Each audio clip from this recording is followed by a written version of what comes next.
imágenes que quiero que lo analicen y con eso terminamos la clase. Ya, a ver, ¿qué hay aquí? Ya, oxígeno. ¿Qué es el oxígeno? Un gas. Es un medicamento. Recuerden, el oxígeno también es un medicamento. ¿Estamos? Entonces acá vemos oxígeno. ¿Qué más ven en esa imagen? Una máscara. Ah, lo que hemos hecho práctica ayer. ¿Para qué sirve eso? Con el oxígeno. ¿Ah? ¿Para qué sirve? Para ventilar, ¿no es cierto? Lo que ya han hecho, oye, ya todos, ya se acaba el ciclo, los que ya han pasado. Muy bien, esto sirve para ventilar, le damos oxígeno. ¿Qué más está en la cama? No se ve bien. Algo que hace pi, pi, pi, pi. El oxímetro, ¿para qué sirve? Menos saturación. Entonces, ¿qué hago con eso? Cuando quiero detectar algo, ¿cuál es la palabra? Monitorizar. Bien, ¿y qué más allá? Y arriba, medicamentos. Acá, más medicamentos, ¿no? ¿Y dónde está el área? ¿Dónde está? En una habitación. ¿Algo tiene que ver con un hospital, una clínica, algo? No. ¿De qué se trata la clase el día de hoy, chicos? ¿Dónde? Fuera del quirófano. Bien. ¿Qué pasó con él? Pues primero que quien le dio la cirugía, les cuento, no, ni siquiera la cirugía, o sea, él quería dormir. ¿Y saben quién lo fue a dormir? ¿Saben la historia? Un cardiólogo. Bien, o sea, el cardiólogo quiso usar la medicación para dormirlo a Michael, ¿no? Y los primeros meses o días le fue muy bien al cardiólogo, porque Michael vivió. Pero ese día no le fue tan bien, porque ¿qué tuvo que usar? Oxígeno, lo monitorizó y Michael se durmió, pero nunca se despertó. ¿Qué hizo Michael? ¿Qué creen que hizo? Lo que hemos hecho ya en práctica en el centro de simulación. ¿Qué hizo? Bradicardia y paro. ¿Qué color creen que estaba Michael? Azul, ¿no es cierto? ¿Y qué trató de hacer ese cardiólogo? Reanimarlo. Perfecto, pero no lo logró porque Michael se murió, si no estaríamos ahorita todavía escuchando su música. Bien, esto ocurrió fuera de un centro, como lo estamos diciendo, un centro quirúrgico, y lo hizo alguien que no tenía las competencias o habilidades para hacerlo. Y utilizó, ¿qué cosa? Fármacos que no le correspondían.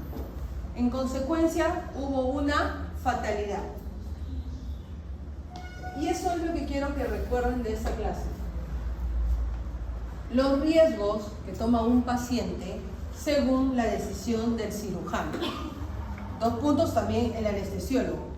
Entonces, podemos tener riesgos que van a depender del paciente y riesgos que van a depender del cirujano. Cuando estas dos cosas, los riesgos, están en equilibrio, la balanza no se inclina a ningún lado y el paciente entra a quirófano. ¿Estamos?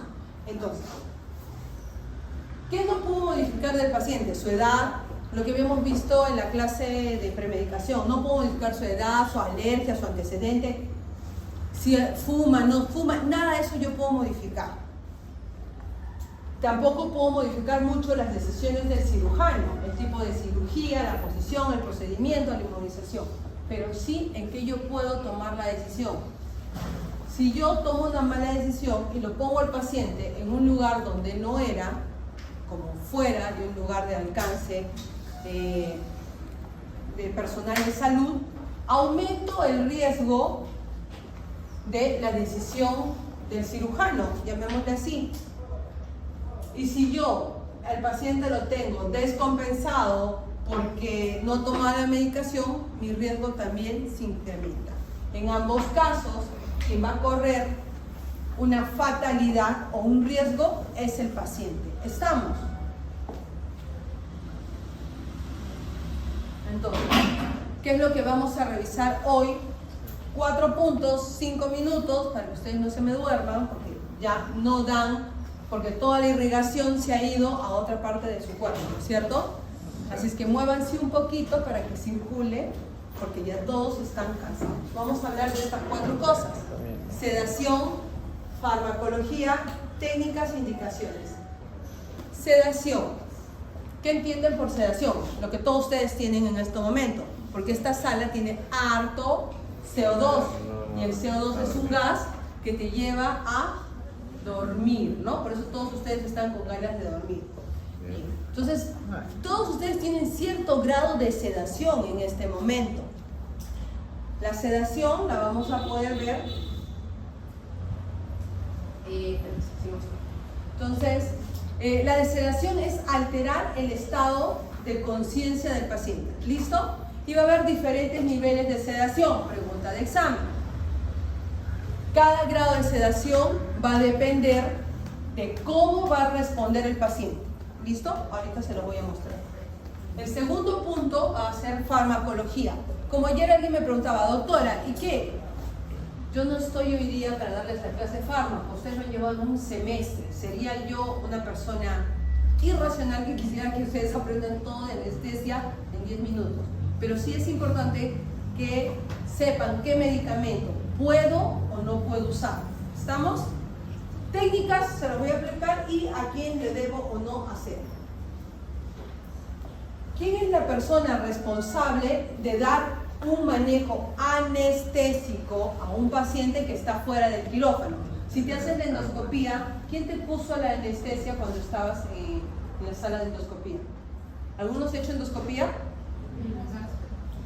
¿Quién fue? Esa es la respuesta. Lo hace ni siquiera el gastro, lo hace la enfermera o técnica. Entonces se han dado cuenta del riesgo que está corriendo la persona, en este caso ustedes, porque la responsabilidad no estuvo por el anestesiólogo. ¿Cuál es la función fuera del quirófano para este paciente? El anestesiólogo tiene que brindar la seguridad, el manejo analgésico o anestésico, tiene que tener una comunicación estrecha con el paciente y los familiares y lograr una adecuada inmovilización para el paciente. Ustedes han visto que ahora está súper de moda, ¿no? Si tienen sus hijitos o le tienen temor a la curación odontológica, ¿qué hace ahora el odontólogo? ¿Qué te ofrece? Óxido nitroso, ¿no es cierto? Esos también se mueren. Bien. Bien se mueren, chicos. Así es que no se arriesguen. Como les dije, si la anestesia, porque el óxido nitroso es un anestésico, lo doy fuera del quirófano y no lo hace el anestesiólogo, puedo tener problemas por el entorno o por el procedimiento. ¿Listo? Creo que esa idea la han captado todos muy bien. Entonces, ¿para qué los leo? Algo que ustedes pueden leer. Pero sí me interesa que entiendan qué es la sedación. Entonces, con la sedación lo que yo voy a hacer es aliviar al paciente de su ansiedad, de la incomodidad, del dolor o disminuir su estado de conciencia. ¿Utilizando qué? Diferentes fármacos. Y los fármacos los puedo administrar en 1000 formas. No solamente en gas, como ya hemos visto en óxido nitroso, o endovenoso, como estamos viendo el propofol. También lo puedo poner en gotitas en la nariz, la ketamina. Se lo puedo poner oral, le puedo dar el fármaco como el midazolam. Entonces puedo usar diferentes medios para producir esta sedación en mi paciente. Pregunta de examen. Ok, yo puedo tener diferentes niveles de sedación. La anestesia general es el grado más profundo de la sedación. Si ustedes ven, yo tengo que evaluar 4 áreas, que es la que hemos visto en las prácticas cuando hacemos la clase de RCP. Vemos el respuesta-estímulo, vemos la vía aérea, vemos la ventilación. Jóvenes, no es lo mismo vía aérea que ventilación. Ventilación es lo que están haciendo ustedes en estos momentos. Inspirar y expirar. Eso es ventilación. Vía aérea es lo que tienen ustedes, su boca, para que entre el aire por toda la tráquea y se disemine a los pulmones. Son dos cosas, dos conceptos totalmente diferentes. Si estás atragantado, ¿cuál es el problema? ¿De quién? De la vía aérea. ¿Entendido? Como consecuencia, la ventilación está atorada o obstruida.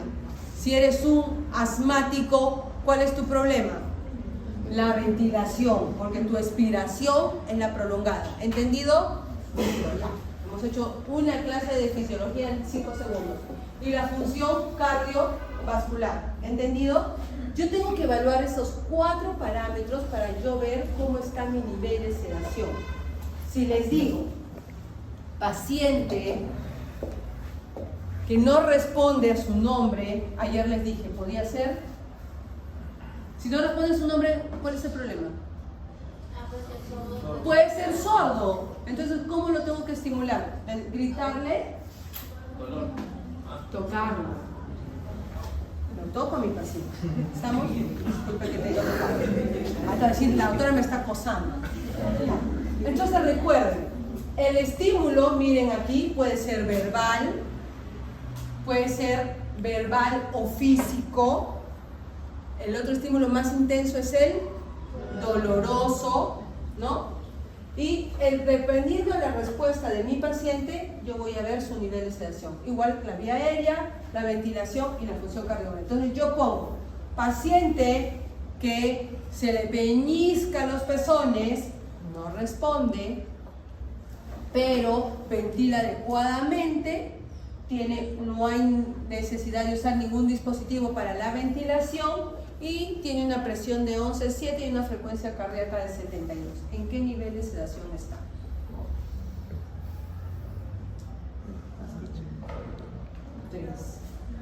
Porque no tengo estímulo doloroso. ¿Se dan cuenta? Todo está normal, pero no hay respuesta a ningún estímulo.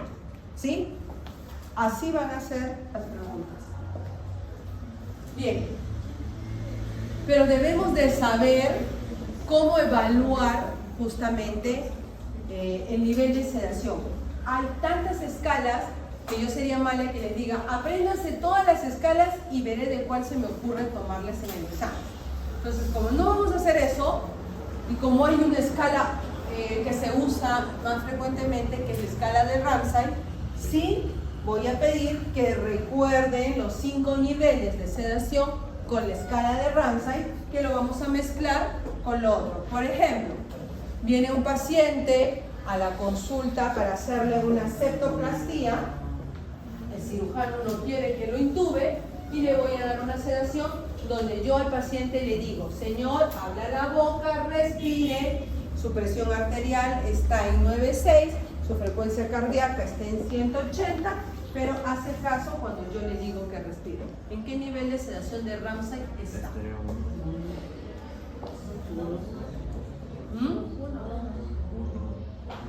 A ver, 1 no es, porque el paciente les he dicho que está colaborando. 2 no es, porque mi paciente no está tranquilo. ¿Cuánto está su frecuencia cardíaca? Es un 3, pues. ¿Entienden? Obedece órdenes. Yo les dije que obedece órdenes. ¿Estamos? Pero está dormido, pero obedece órdenes. Tú lo despiertas. ¿Vieron los niveles de sedación? Está dormido, pero si tú le hablas, te obedece órdenes. Estamos. Es muy diferente que les diga, paciente de 7 años que ingresa para una resonancia magnética, llora, grita y le pongo midazolam, sigue llorando y gritando. ¿Qué nivel de escala de sedación de Ramsay tiene? Grita, llora, agitado, ansioso. Ya le puse el medicamento, hice la intervención y continúa en ese mismo nivel de sedación de Ramsay. ¿Estamos? Nos he preguntado si está superficial, profundo, si está en anestesia general. ¿Estamos? ¿Entendido? Sí. Por eso van a entender. ¿Qué leo? Para que puedan entender. Porque encima tienen que dar el examen en esos días. ¿Qué creemos que pasó con el cardiólogo, con Michael? Si yo tenía el pulsoxímetro, ¿qué creen que comenzó a hacer el pulsoxímetro cuando comenzó a disminuir la frecuencia cardíaca y la saturación de Michael? Comenzó a desaturar. ¿Y qué comenzó a sonar? La alarma, ¿no es cierto? Por eso es que nosotros tenemos que, es muy importante la monitorización del paciente. Y esto es mucho más importante cuando damos la anestesia fuera del quirófano. Cuando yo les hablo de anestesia fuera del quirófano, ya hemos visto que puede ser una sala de tomografía o de resonancia, un centro odontológico, donde el gastro está haciendo la endoscopía, ¿no es cierto? Entonces, todo lo que se requiere alterar el estado de conciencia del paciente fuera del quirófano debe de ser monitorizado. La Asociación Americana de Anestesiólogos nos da dos premisas que deben de cumplirse en todo paciente que recibe anestesia fuera del quirófano. Y la primera es la monitorización. Y la segunda, que es lo que también les comenté al inicio, debe ser dado por un médico anestesiólogo, no por la enfermera, no por el mismo cirujano plástico, por eso se les muere también a ellos, no por el gastro. ¿Entendido? Bien. La monitorización me sirve para ver el estado de conciencia con las escalas que hemos mencionado. En este caso, para ustedes solo aprender el de Ramsay. Cuando ustedes estén haciendo su internado va a ser lo mismo. Va a llegar, les van a traer pacientes empujados en las camillas y ustedes tienen que determinar el estado de conciencia y por lo general les van a pedir el Ramsay. Tienen que monitorizar la ventilación y la oxigenación. La ventilación se monitoriza con el capnógrafo. La oxigenación se monitoriza con el pulsoxímetro. Además, debemos de ver la hemodinámica del paciente. La hemodinámica abarca dos cosas importantes: la presión arterial y la frecuencia cardíaca. Muy bien. Y para esto es imprescindible la presencia del anestesiólogo.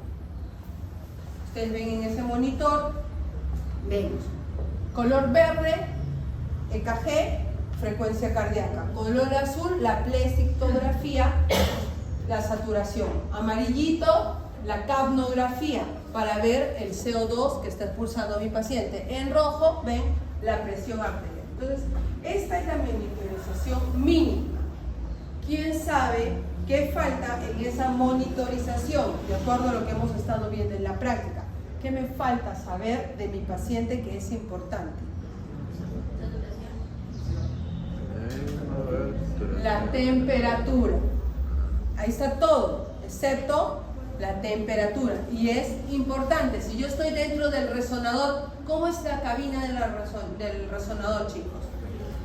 Frío, helado. Y si yo estoy ingresando a un recién nacido pretérmino que pesa 1.2 kilos al centro del resonador, ¿qué creen que va a pasar con ese bebé? Va a ser hipotermia. Y esto va a hacer que la sedación sea más profunda. ¿Listo? ¿Dudas hasta ahí? Hemos avanzado casi la mitad. Ya sé que están cansados. Siempre me ponen en la última clase y ustedes ya están por morirse. Después que el paciente ha sido sometido a cualquier procedimiento bajo anestesia, fuera de un quirófano, tiene que existir un área de recuperación posanestésica. Los medicamentos, así como ustedes ahora han almorzado, se han venido, se han sentado y han comenzado a eliminar CO2 y a sedarse, y para que se despierten tienen que salir a caminar, igual el paciente que ha recibido una sedación necesita un área para recuperar todas sus funciones, estar estable y de ahí ir a casa. Si yo le doy al paciente de alta, no sé si alguno de ustedes ha ido a los centros donde hacen endoscopías, sale el paciente y ¿dónde lo dejan? ¿Y cómo están los pacientitos? Así como ustedes, ¿no? Sí. Exacto. Y los dejan por horas, sentaditos, nadie los ve y muchas veces, bueno, algunas veces, porque llegó a las denuncias, pues el paciente estaba muerto porque nadie se dio cuenta que había dejado de respirar, ¿no? Y estaba ahí echadito, pensaban que estaba durmiendo. Y si al paciente lo levantan, lo suben al carro, al taxi, se lo lleva a la familia, llega a su casa el abuelito y está muerto. Entonces es importante esta recuperación anestésica. ¿Por qué? Primero, chicos, previene los eventos adversos respiratorios. La complicación más frecuente no es que se le baje la presión arterial, no es que el paciente se baje su frecuencia, no. La primera complicación es los problemas respiratorios. Hace unos meses hubo una noticia que sonó bastante de una broma o esos retos que hacen actualmente los jóvenes como usted. Ese es el antiguo. ¿Cuál era el famoso reto? Le daban unas pastillitas, ¿de qué? Clonazepam, ¿no? ¿Quién tomaba más pastillitas de clonazepam? ¿Qué pasó en un colegio? A una niña le dieron el clonazepam. ¿Qué pasó con la niña? En ese rato no se murió. Llegó al hospital porque no despertaba, no respiraba, supuestamente, 3 días en UCI y fallece al cuarto. ¿Qué pasó? Nadie que estuvo ahí se dio cuenta del color azulado. El corazón siguió latiendo, pero la función cerebral a la hipoxia se deterioró, ¿no? Y al final esa niña falleció. No porque hiciera paro, porque era un corazón que aguantó ¿cuántos días? 3 a 4. ¿Entiende? ¿El riñón dejó de funcionar? No. El hígado tampoco. El único que se apagó fue el cerebro. ¿Por qué? No le llegó oxígeno. La función respiratoria por el clonazepam fue deprimida. Lo mismo ocurre con el famoso midazolam que le ponen a todos los pacientitos en gastro y los dejan echaditos afuera del consultorio. Entonces, esta clase tiene como objetivo que ustedes aprendan y recuerden lo que no deben de hacer cuando sean médicos. ¿Estamos? Ese es el objetivo. No que sepan dar anestesia, para eso llámenme a mí, yo quiero tener más trabajo. Pero sí que ustedes no se metan en problemas. ¿Entendieron? Ya.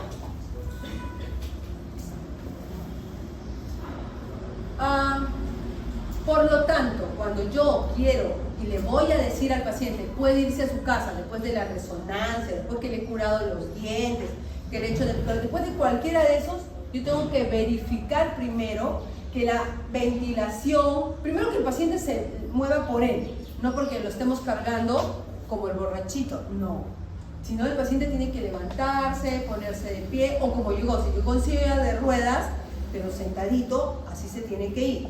¿Listo? Que la respiración sea la adecuada, que la presión arterial sea semejante a lo que llegó, su estado de conciencia, la capacidad para tener la saturación. No es porque yo le diga, despierta, despierta, él satura 97, pero cuando no me acerco a él está saturando 82, ¿no? 95, 92, no. Él tiene que mantener esa saturación todo el tiempo. Que el paciente pueda vestirse por sí solo, que el paciente no tenga dolor, que pueda caminar, que pueda ingerir alimentos y no comience a vomitar y que tenga una adecuada diuresis.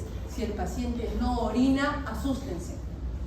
¿Listo? Todo paciente debe de miccionar antes de salir de cualquier procedimiento bajo anestesia. ¿Dudas? ¿Preguntas? Miren, yo no sé. Ya no van a volver a escuchar anestesia hasta que a algunos se le ocurra hacer anestesiólogo. Respecto a los anestésicos, ¿por qué es importante que les hagamos mención de esto? Porque tenemos que saber cuáles son las intervenciones farmacológicas más seguras y efectivas. ¿Ok?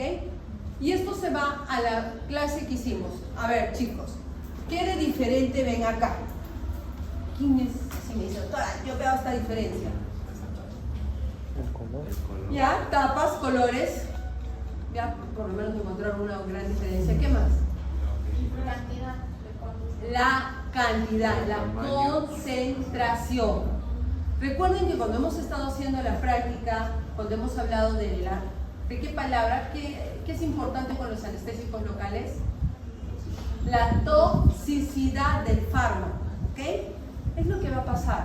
Si ustedes no tienen cuidado con los medicamentos, entonces agarran el midazolam, la enfermera de gastro, y normalmente le daban este frasquito que dice midazolam de 5 miligramos en 5 mililitros. La enfermera pone 1 mililitro, porque ellas no miran miligramos, las enfermeras no miran eso, ellos solo saben de mililitros, y le pone 1 mililitro y el paciente normalmente se les duerme. Pero la enfermera no se dio cuenta que le trajeron un nuevo frasquito de midazolam, que es un color totalmente diferente, ¿no es cierto? Y acá viene 10 miligramos por mililitro. Y el médico le dice, licenciada, póngale 1 mililitro. ¿Cuántos miligramos le está administrando? 10. ¿Y acá? 1. ¿Cuántas veces más es esto? ¿Qué creen que va a pasar con ese paciente? No se muere. No se muere, felizmente. Porque Dios es grande, la gente no se muere. ¿Ya? Pero si llevas emergencia, vienen corriendo, su carrito no respira, todo el mundo se asusta. ¿Ok? Entonces, la concentración de fármaco, lo mismo. Entonces, benzodiazepinas, opioides. El fentanilo, su dosis que viene es en microgramos, chicos. Entonces, una mala indicación, si yo le digo a la enfermera, acá se encuentra microgramos, no como ustedes ese día, ¿cuántos mililitros tiene? Y cada uno decía por lo que se le ocurriera, ¿no? Entonces, por eso los medicamentos tienen su concentración. Microgramos, máximo. El detalle con los opioides es que actúan, bueno, todos estos medicamentos disminuyen a nivel del bulbo respiratorio, todos son depresores respiratorios en diferentes niveles, pero los opioides en sí van a tener un efecto de acumulación, ¿no? Y el paciente va a quedar dormido y no va a despertar. Otro fármaco es la ketamina, que igual actúa en el nivel de conciencia. Pero uno de los medicamentos, y el que mató a Michael, justamente es el propofol. El propofol, si ustedes lo ven aquí, es un frasco de color azul que viene al 1%. Pero a alguien se le ocurrió decir, pero este medicamento es tan bueno, ¿por qué usamos tanto? Mejor hagámoslo al 2%. Catastrófico, esos son los pacientes que se mueren. Se equivocan de frasquito y en vez de usar el del 1%, usan el 2%. ¿No? Y con lo que tú crees que es una dosis segura de 40 o 50 miligramos, tú estás administrando el doble, 80 o 100 miligramos, y el paciente hace depresión, paro y se te muere. Si no has aprendido a hacer las maniobras de reanimación que hicimos el día de ayer con ventilación en el paciente. ¿Ok? Recordar, fármacos, lo más seguro es leer y conocer la concentración. ¿Cuáles son las indicaciones de la anestesia fuera del quirófano? Como ustedes pueden ver ahí, tomógrafos o resonadores, incluso la litotripsia. Recuerden que a ustedes, la época que les va a tocar atender al paciente, o sea, en mi época el paciente era tolerante. 10 alumnos y se dejaba escuchar por los 10, ¿no? Ustedes, el paciente de ahora, ni siquiera a uno de ustedes a veces los dejan escuchar. Espérense la demanda que les espera cuando ustedes tengan que hacer esto. El neurólogo antiguamente hacía la litotripsia solo, ahora nos llama. Ni siquiera el paciente te tolera con sedación, ahora usamos un bloqueo, porque el paciente no quiere sentir nada, no quiere ningún tipo de dolor. Entonces ya miren hacia qué camino ustedes le van a dirigir. Tenemos las salas de cirugía plástica, las de endoscopía, oftalmología, odontología, ¿no? Este niño está con óxido nitroso y se deja hacer el procedimiento feliz, pero siempre acompañado de un anestesiólogo. Conclusiones de esta clase. Dar una anestesia fuera del quirófano implica una gran responsabilidad. Primero, porque no estamos en nuestro lugar. Que ayer cuando les hablaba en mi grupo de práctica, solo el 2% de los paros son intraoperatorios, es decir, donde hay todo. Donde estamos los anestesiólogos con nuestra máquina de anestesia, con nuestro coche de paro, y tengo todos los fármacos. Si ahorita uno de ustedes hace un paro acá, solo tiene la suerte que estoy. Pero ni siquiera porque no va a llegar el DEA. Y para ustedes sí voy a necesitar un DEA. Porque cualquiera de ustedes que haga un paro, de allá hasta aquí, a ver, ¿cuál de ustedes es atleta?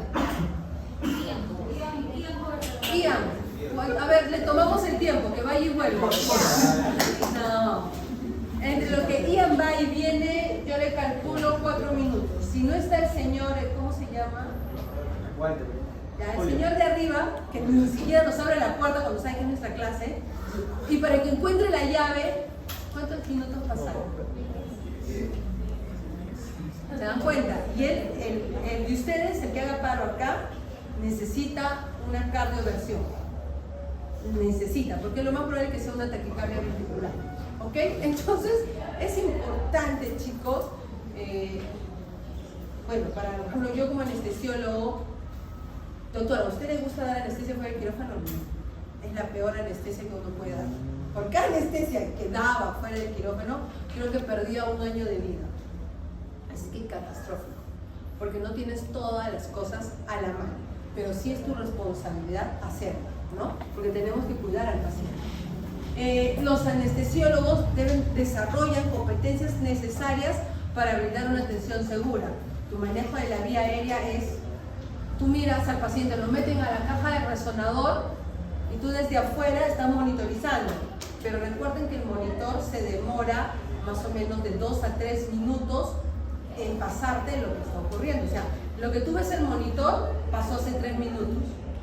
Entonces nosotros tenemos que ver que el tórax del niño se eleve y se baje, se eleve y se baje, porque eso es la ventilación, lo que a mí me interesa, o ver el capnógrafo de mi paciente, ¿no? Y así yo comienzo a tener esas competencias seguras para desarrollar protocolos y tener capacitación continua para disminuir justamente las complicaciones y la severidad de los daños.